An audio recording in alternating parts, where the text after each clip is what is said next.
Avtosug'urta? Hamma mashinalar sug'urta qilinadi.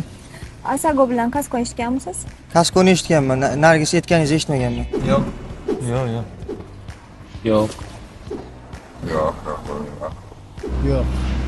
Нет. Скажите, пожалуйста, а вы знаете разницу между каско и ОСАГО?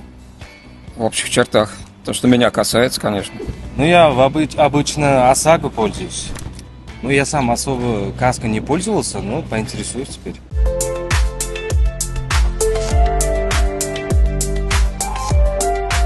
Transport vositalarini majburiy sug'urtasini, ixtiyoriy sug'urtasini farqini aytib o'tadigan bo'lsak, majburiy sug'urta polisi bu xalq orasida ASAGO ham deb yuritiladi. Bu aynan sug'urtalangan transport vositasi tomonidan uchinchi shaxslarning hayotiga, sog'lig'iga yoki mol mulkiga yetkazilgan zarar sug'urta tashkiloti tomonidan qoplab beriladi.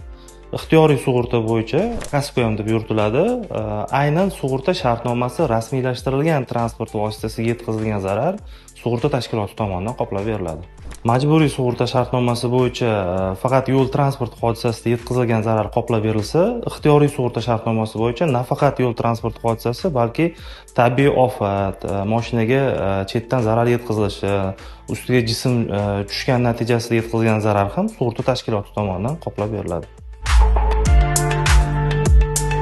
Majburiy sug'urta shartnomasi va ixtiyoriy sug'urta shartnomasini onlayn rasmiylashtirish mumkin. Shuningdek, sug'urta tashkilotiga tashrif buyurgan holda ham rasmiylashtirish mumkin.